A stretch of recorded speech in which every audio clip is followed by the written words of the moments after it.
Olá pessoal, tudo bem com vocês? Então, mais um encontro aqui do nosso Grão AB, encontro Maravigold de Direito Civil.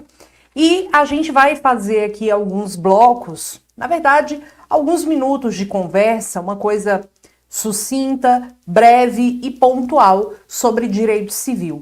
É o Foco OAB, um programa que tem aí o objetivo de trazer alguns pontos importantes para o seu estudo, principalmente na reta final, tá bom? Então vai ser um estudo assim, ó, geralzão da goiaba, aquele negócio assim, ó, chuplaf no chupleft, rápido, rápido, rápido, mais rápido que um coelho. Então, não sei nem por que eu tô falando isso, mas enfim, né? É isso. Beijo para todo mundo que está acompanhando essa gravação ao vivo, tá? Estaremos juntos aí em alguns minutos e para falar de temas super mega gerais, ok? E eu quero começar trabalhando com vocês um tema que, gente, é tipo muito importante. Eu vou até abrir aqui minha externet porque eu quero conversar com vocês sobre uma coisa. Vocês vão ver, vocês vão ver.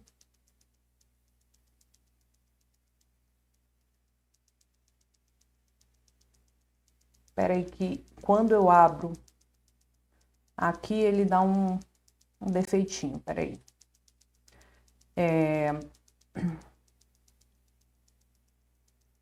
Peraí.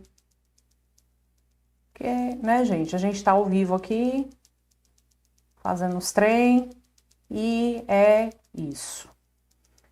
Bom, quero conversar com vocês sobre algumas súmulas, tá? Algumas súmulas do STJ. E essas súmulas são muito cobradas. Principalmente essas que eu quero conversar com vocês. E eu vou colocar aqui para vocês exatamente a nossa página de súmulas do STJ, tá? Eu tô bem aqui, vou até sair de cena aqui para ficar somente a súmula para vocês. Nós temos aqui várias súmulas, tá?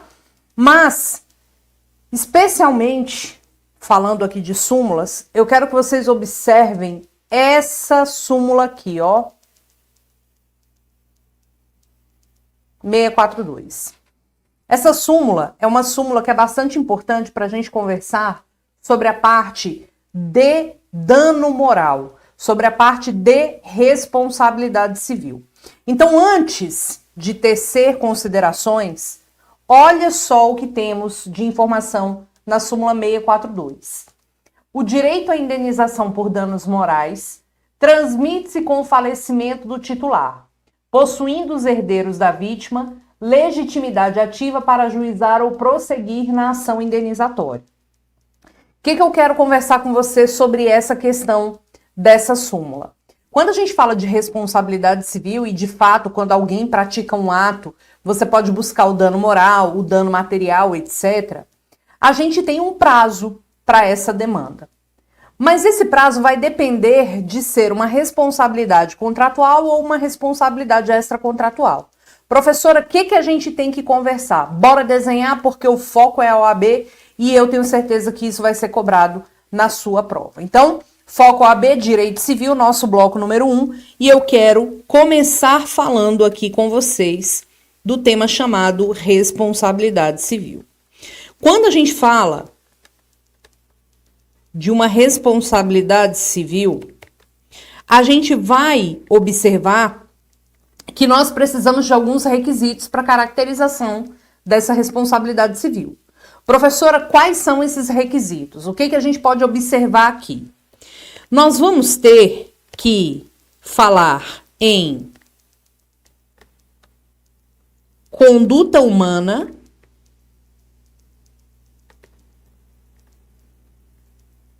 dano, não existe responsabilidade civil sem dano, tá? Nexo causal, que é a ligação entre a conduta humana e o dano, e em alguns casos, a culpa. Por que em alguns casos? Porque a gente divide essa estrutura aqui em duas. A incidência da conduta humana, do dano e do nexo causal, e a incidência de todos esses requisitos e a culpa.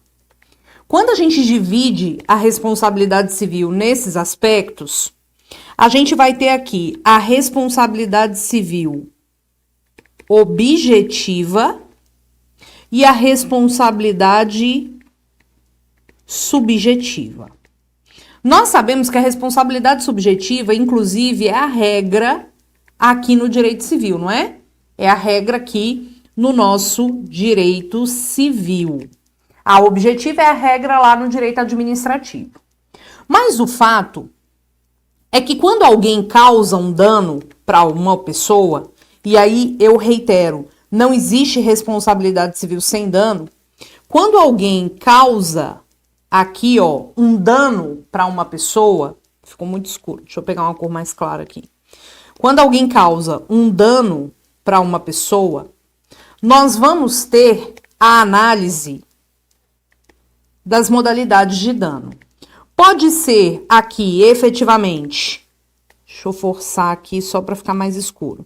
Pode ser efetivamente um dano moral, não pode? Pode. Pode ser um dano material, pode ser um dano estético. A gente está aqui diante da variedade de dano. Professora, em razão de um mesmo ato praticado por alguém, eu posso cumular esses danos? Eu posso fazer eu posso fazer pedido de dano moral, dano material e dano estético em face da mesma pessoa, em virtude do mesmo ato praticado? Pode. Se esses danos tiverem ocorrido, é óbvio que você pode cumular esses pedidos em face do sujeito. Tem problema. São danos o quê? Vamos botar aqui, ó. São danos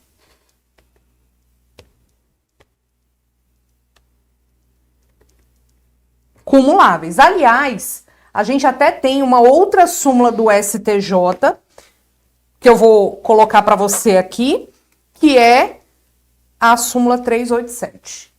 Olha aqui, ó. Vou botar para você. Olha, 387. É lícita a acumulação de dano estético e dano moral. E aí o dano material, evidentemente, também.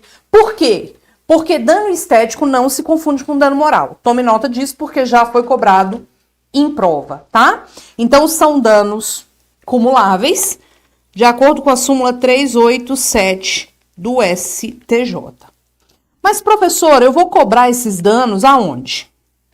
Você vai cobrar por meio de uma ação. E você pode invocar a chamada responsabilidade contratual. E quando é que você vai invocar a responsabilidade contratual? Quando você estiver diante da situação de um contrato. As partes têm ali um contrato entre elas e, de fato, uma das partes não cumpriu a obrigação e causou um dano ao outro.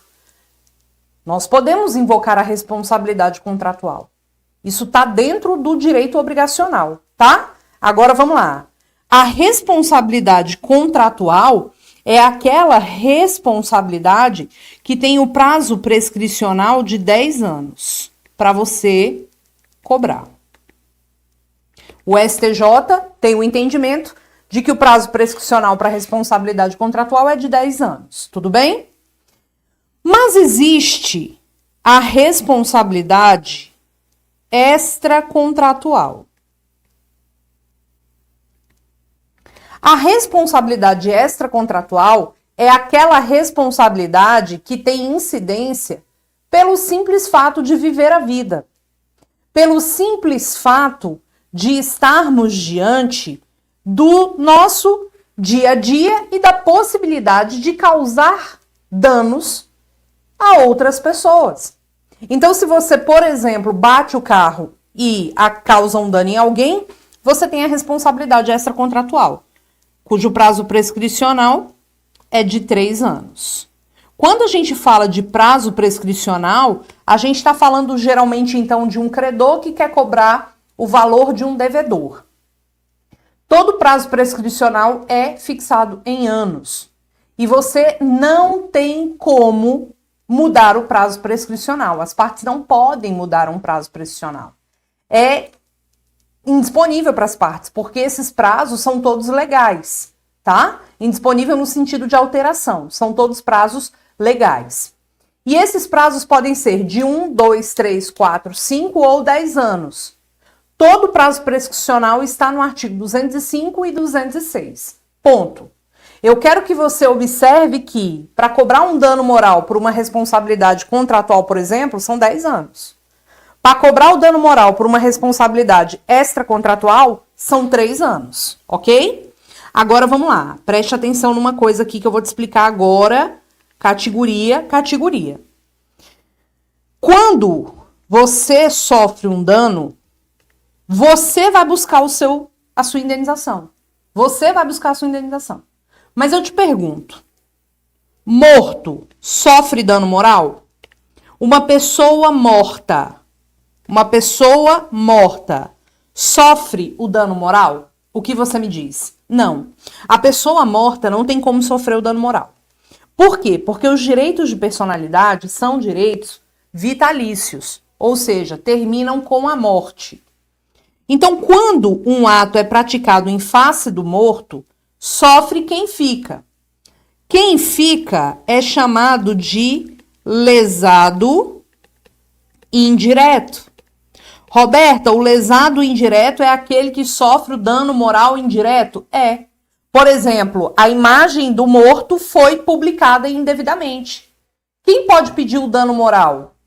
Veja, a pessoa já está morta. O ato foi praticado, a pessoa já está morta. Então, quem pode postular o dano moral? O lesado indireto.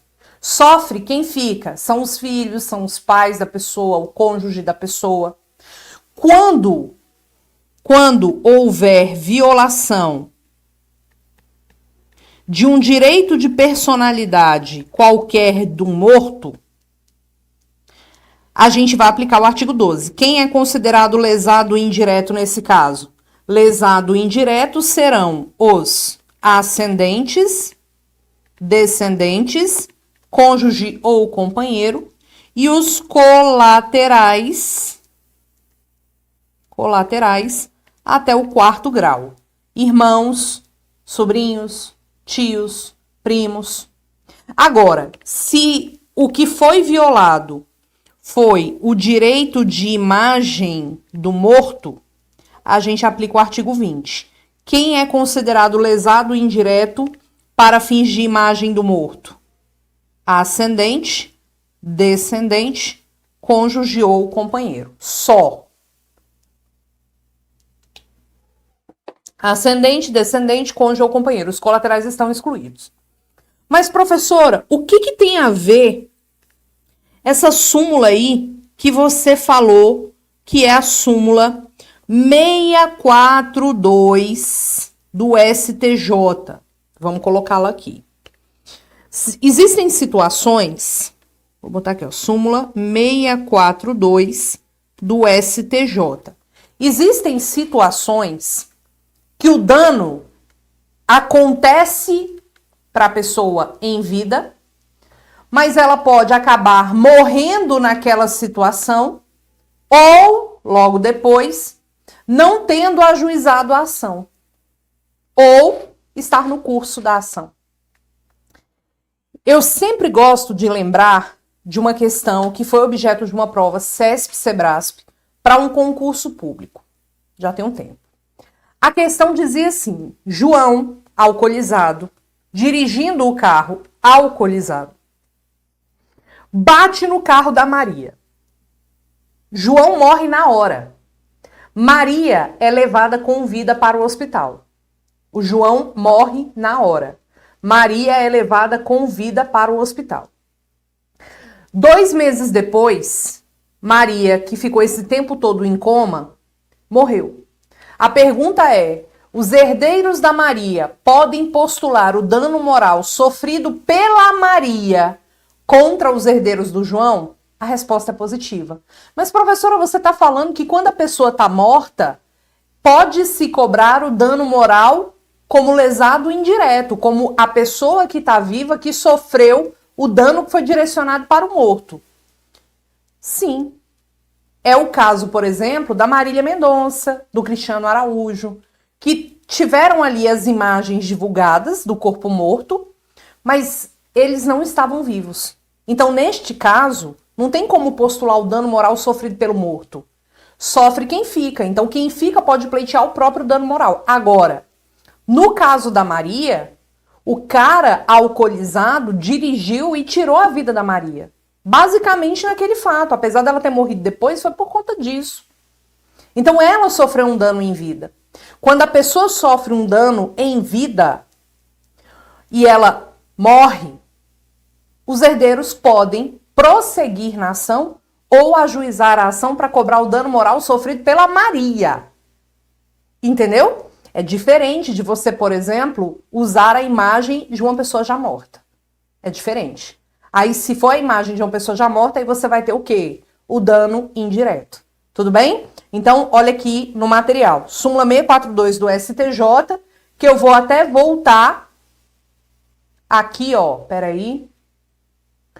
Ó, vou voltar aqui, súmula 642, que é uma súmula, gente, bastante relevante, tá? Muito importante mesmo. Olha aqui, ó. Súmula 642. O direito à indenização por danos morais transmite-se com o falecimento do titular, possuindo os herdeiros da vítima legitimidade ativa para ajuizar ou prosseguir na ação indenizatória. Aqui, pessoal, a gente vai ter uma questão óbvio, como esse caso da Maria. Então, a súmula 642 é nesse sentido.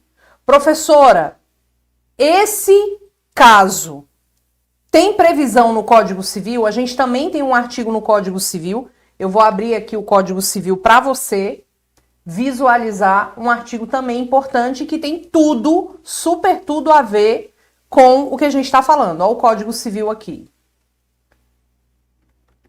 Artigo 943. O 943 diz o seguinte. Vou aumentar. Diz o seguinte: o direito de exigir a reparação e a obrigação de prestar transmite-se com a herança. Então, eu vou colocar aqui, ó, também o artigo 943, tá? O artigo 943. Quando a gente... Vou botar aqui, ó, artigo 943 do Código Civil, óbvio. Então, o que a gente vai observar?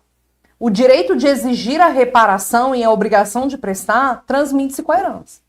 Então, os herdeiros da Maria podem ajuizar uma ação contra os herdeiros do João? Podem. Só que deixa eu te falar uma coisa. Preste atenção no que eu vou te dizer. Eles podem cobrar dos herdeiros do João. Mas os herdeiros do João somente vão pagar dentro dos limites da herança. Dentro dos limites da herança. Tudo bem? Dentro dos limites da herança. Então, se o João morreu e não deixou nenhuma, ninguém vai receber nenhuma.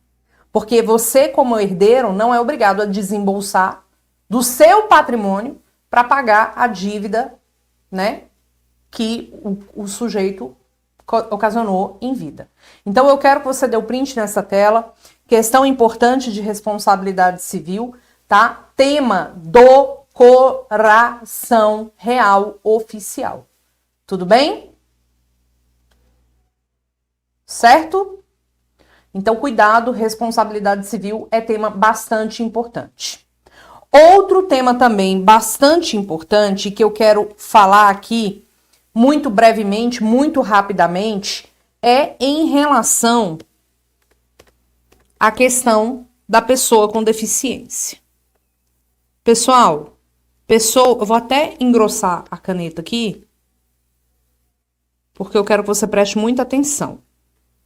Pessoa com deficiência sempre tem uma cobrança especial no exame de ordem. Pessoa com deficiência, categoricamente, é o quê? É capaz. Ponto. Pessoa com deficiência é capaz. Tá? Roberta, a pessoa com deficiência é capaz. Então, essa pessoa pode casar? Pode. Pode viver uma união estável? Pode. Pode ter filhos? Pode. Pode celebrar contrato? Pode. Pode tudo. Roberta, ela é presumidamente capaz. Mas e se essa pessoa com deficiência não conseguir manifestar vontade? Se ela não manifestar vontade,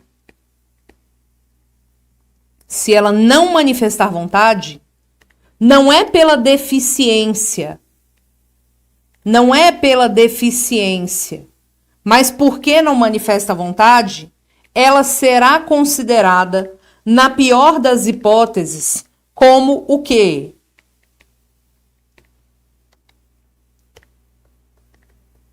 Como o quê? Relativamente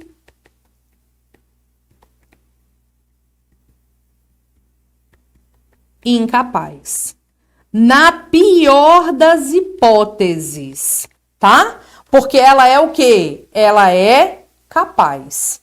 Somente se ela não manifestar vontade, ela vai ser considerada relativamente incapaz. Somente se ela não manifestar vontade, ela será considerada relativamente incapaz. Tá bom? Somente se. Professora, e aí? Se ela não manifesta vontade, ela vai ser interditada? Ela vai ser interditada? Olha lá, se ela é relativamente, ela será curatelada. Ela será curatelada.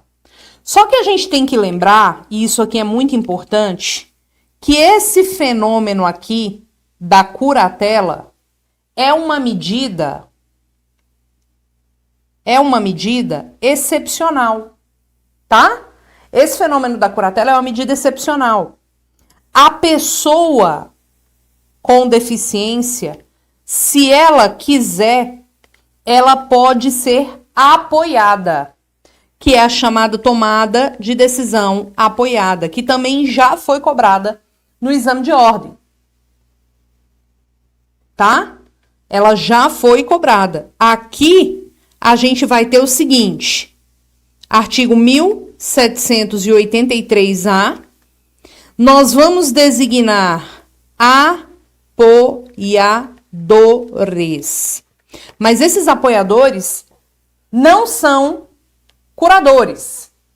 Não são curadores. Tá? Não são curadores. São apoiadores. Tudo bem? Tudo bem? Os apoiadores, eles não dão a palavra final. Eles aconselham a pessoa. Mas também é fixado por uma decisão judicial. Então, se cair na sua prova que fulano tem uma deficiência e por isso não manifesta vontade nenhuma, e como ele não tem discernimento de nada, a gente vai observar o quê?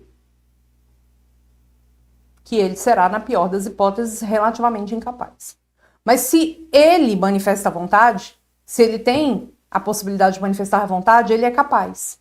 Pode casar, pode ter filhos, pode decidir sobre reprodução assistida, pode tudo.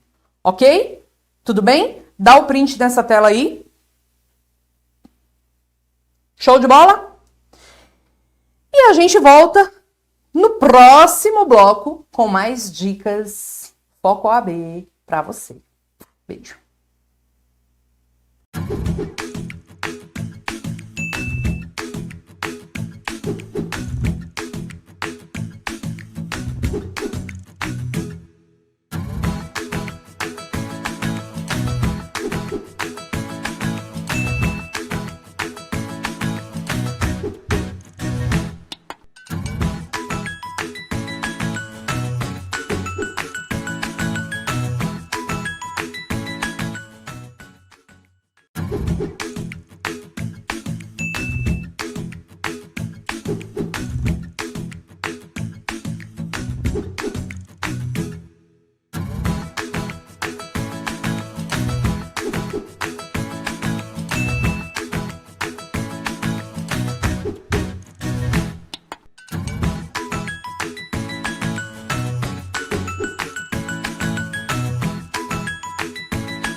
E meu povo, voltamos. Voltamos e vamos continuar falando aqui algumas dicas para vocês sobre direito civil. E aí, eu quero agora, né, trabalhar com vocês sobre um tema muito também bastante cobrado, horrível isso. Mas é um tema chuchu beleza, que vocês vão ficar chocados. Vamos ao nosso material? Então vamos. Simbora, Brasil! Olha isso aqui. Roberta, não tem nada aqui. Vamos lá, vou te mostrar agora. Deixa eu te falar. Numa relação obrigacional,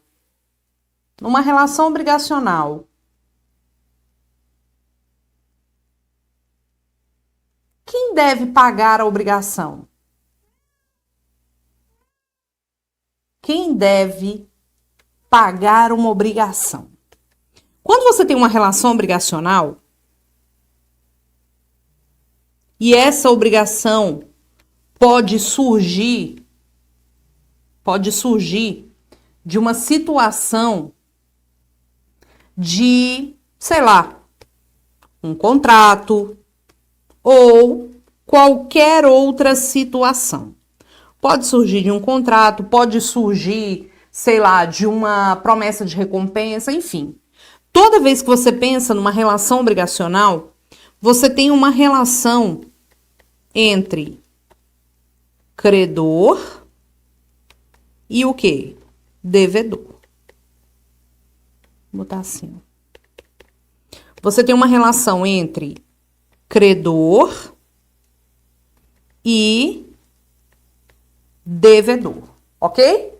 Você tem uma relação entre credor e devedor. Prof, tudo bem, entre credor e devedor. Mas assim, o devedor, qual é a obrigação dele numa relação obrigacional? Adivinha? Pagar. Ele tem que cumprir a obrigação. Esse cumprimento dessa obrigação é sempre um dar, um fazer, um não fazer. Mas quem deve cumprir a obrigação, claramente, é o devedor. Quem deve cumprir a obrigação, claramente, é o devedor. Tá bom? Agora, se liga aqui no ponto. Vamos supor o seguinte. Vamos supor que Patrícia emprestou para a Raquel num contrato de mútuo. Mútuo é o empréstimo de coisa fungível. Emprestou para a Raquel o valor de 50 mil reais. Tá? Emprestou para a Raquel o valor de 50 mil reais. Patrícia é credora. E Raquel é devedora. Quando a Patrícia fez esse empréstimo, a Patrícia falou assim: Raquel, seguinte é esse. Eu vou te emprestar esse dinheiro, tá tudo certo, tudo lindo, eu vou te emprestar esse dinheiro. Porém, contudo, todavia, eu preciso que você me dê garantias de que você vai me pagar. Eu preciso que você me dê garantias de que vai pagar essa dívida. Aí a Raquel falou: tá bom, eu vou te dar a garantia, Paty. Eu vou te dar, na verdade, 2 garantias. 3.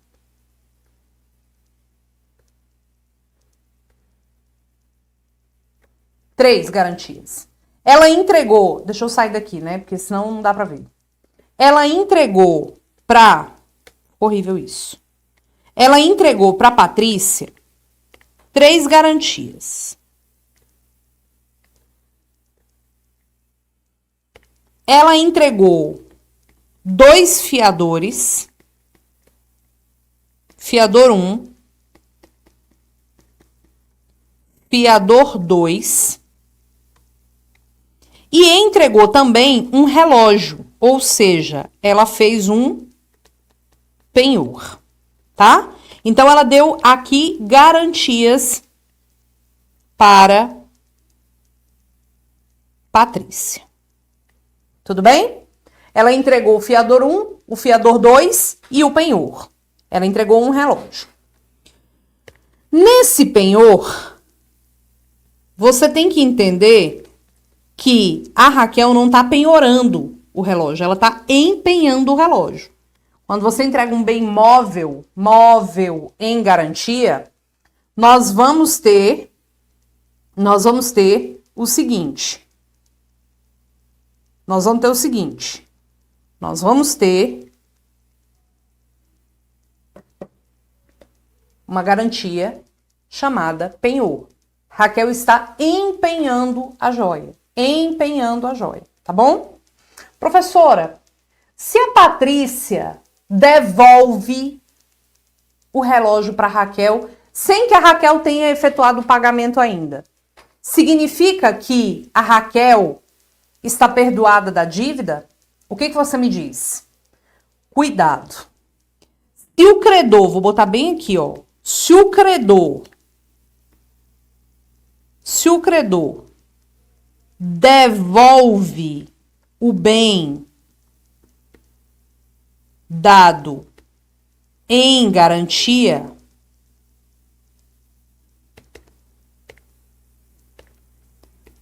não significa perdão. Então, se a Raquel fala, poxa, Paty, me devolve aí o relógio aqui é de família. E, assim, meu pai ficou muito chateado porque eu dei o relógio em garantia. Pipipi, popopó. Me devolve o relógio? Aí a Paty fala, não, Raquel, então tá, então eu vou te devolver o relógio. Significa que a Patrícia perdoou a dívida? Não. Significa apenas que ela abriu mão da garantia, tá bom? Agora vamos lá. Nesse caso aqui, quem deve pagar? Quem é que deve pagar essa dívida? Ora. Quem deve pagar essa dívida é o devedor, é a Raquel, porque a Raquel é devedora. Mas eu vou te fazer uma outra pergunta. Quem pode pagar a dívida? Será que um terceiro pode pagar a dívida da Raquel? Tipo, o namorado da Raquel poderia pagar essa dívida? Pode. Um terceiro pode pagar a dívida. Nós temos dois tipos de terceiros.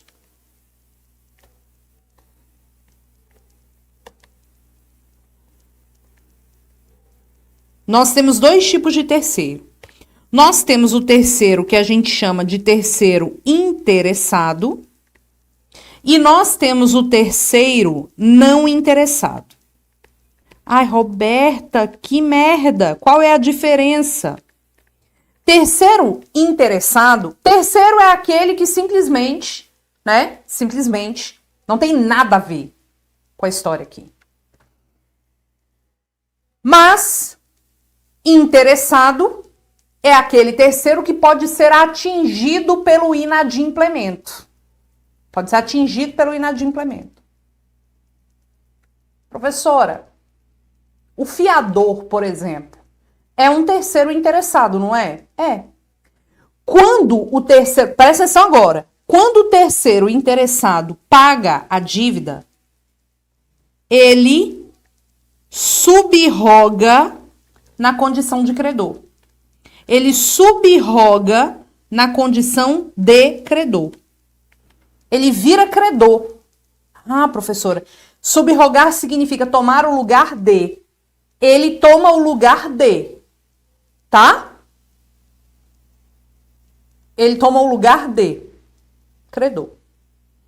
Mas, professora, quem seria um terceiro não interessado? Ora, se o terceiro interessado é um terceiro que pode ser atingido, né, pelo não cumprimento da obrigação, porque se a Raquel não paga a dívida, é óbvio que o fiador vai ser acionado. Óbvio. Se o terceiro interessado é isso, o terceiro não interessado é aquele que não vai não vai ser acionado em caso de inadimplemento.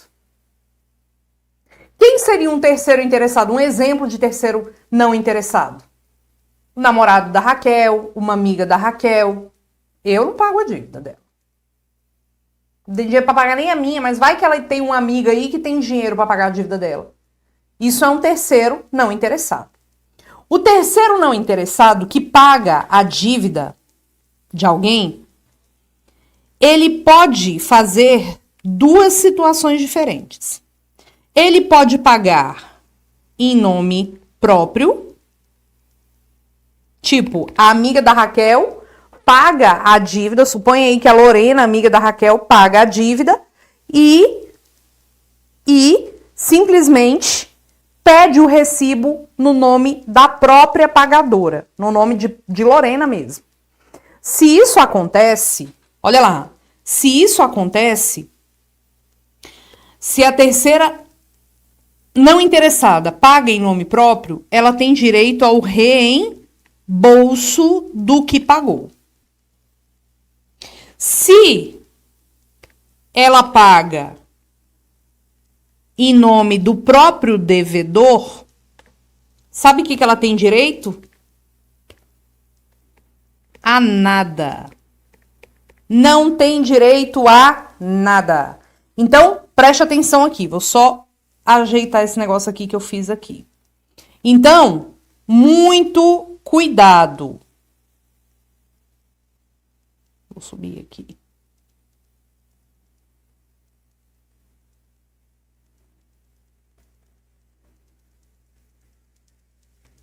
Olha aqui, ó. Subi aqui o negócio aqui. Ficou muito baixo. Se ela paga em nome do próprio devedor, tipo, ela pede o recibo no nome, né, da própria Raquel, ela não tem direito a nada. Então, vamos lá. Vamos lá.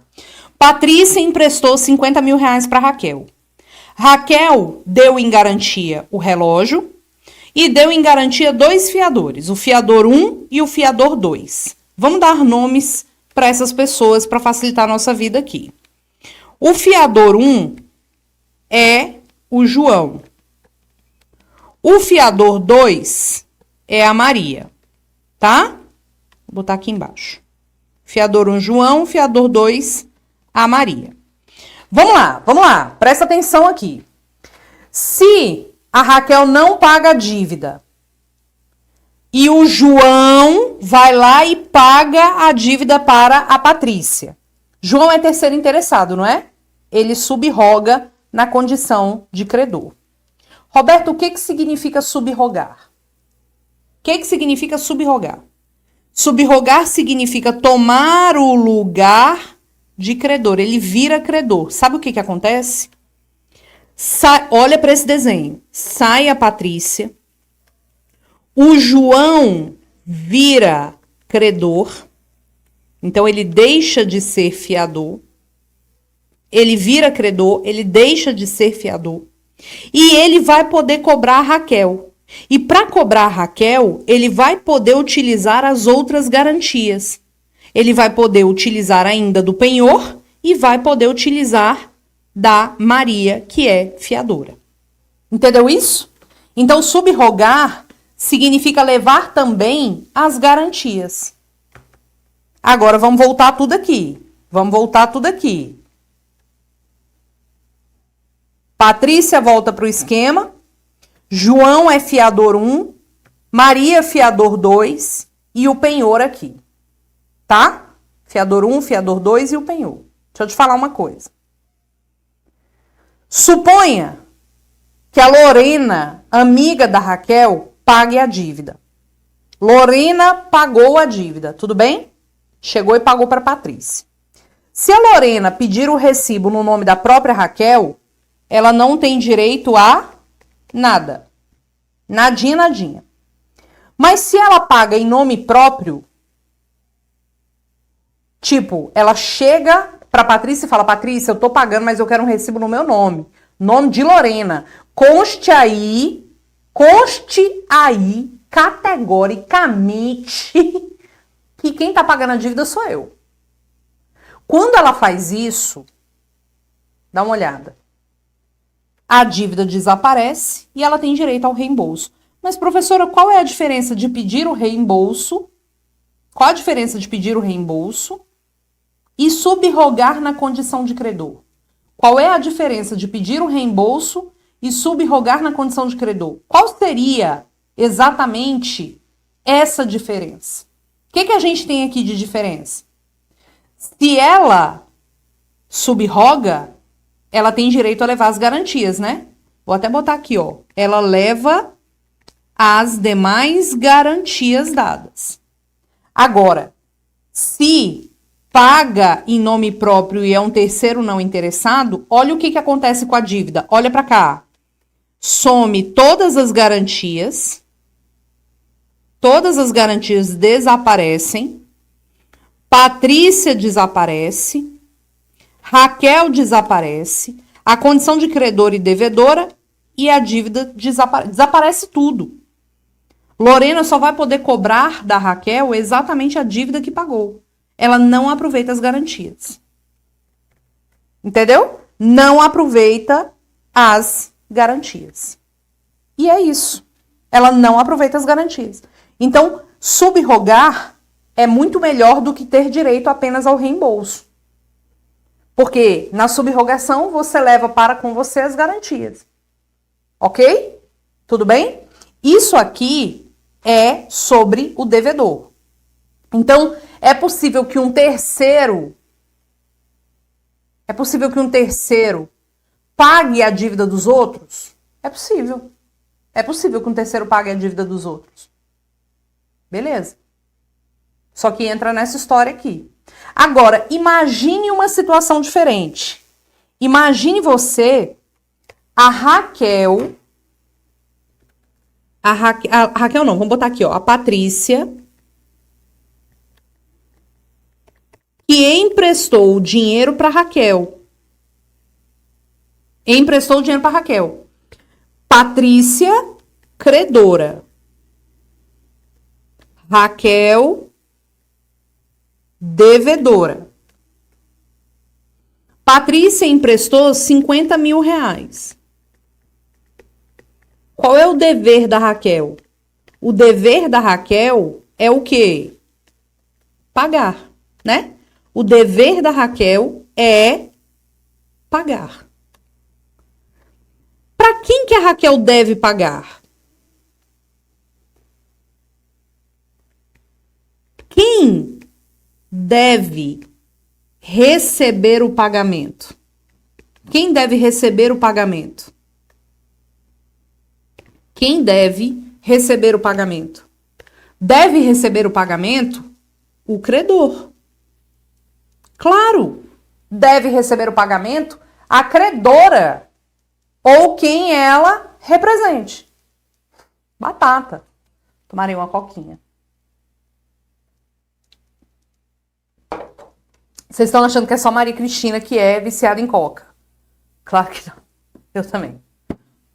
Então tá. Mas deixa eu te falar. Será que um terceiro pode receber?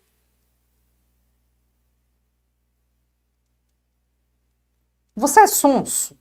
Não. Você vai pagar a dívida para quem não é o seu credor? Não. Porque você não é sonso. Até porque quem paga mal, paga duas vezes. Se você pagar para a pessoa errada, não é pagamento. Então vamos lá. Será que um terceiro, tipo que não tem nada a ver com a história, pode receber? Pode. Pode. Ela pode efetuar o pagamento para um terceiro? Pode. Só que deixa eu te falar. Se a credora é a Patrícia, você vai lá e paga para Roberta, significa que você pagou a dívida? Não.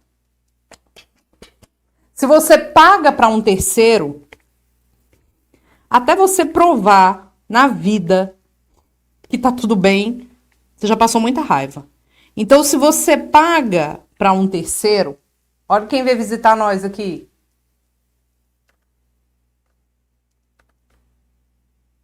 Pronto? Terminou? o desfile de moda?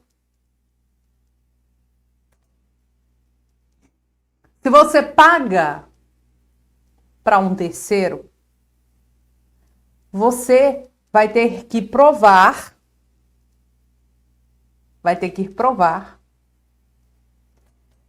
que esse pagamento chegou até o credor. Vai ter que provar que o pagamento chegou até o credor. Se não,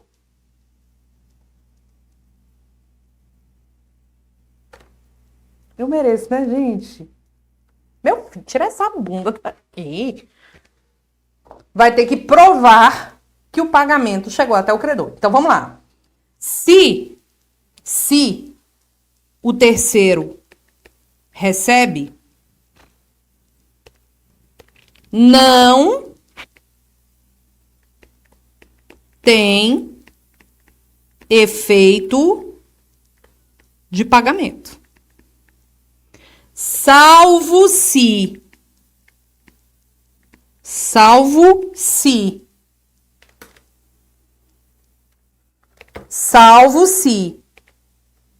presta atenção agora. Salvo se você provar que o pagamento se reverteu a favor do credor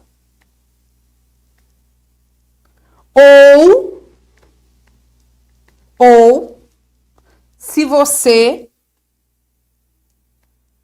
se o credor, na verdade, ratificar o pagamento. Ratificar o pagamento. Fora isso, nada feito. Tá bom? Fora isso, nada feito.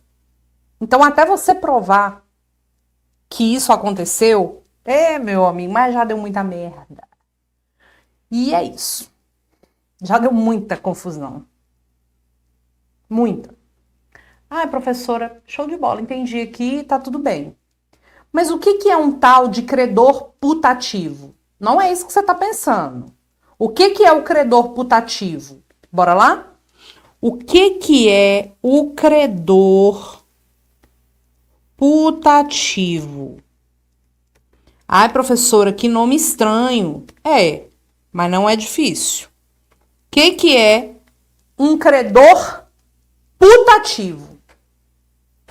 Professora, putatividade é aparência. Credor putativo é aquele credor que tem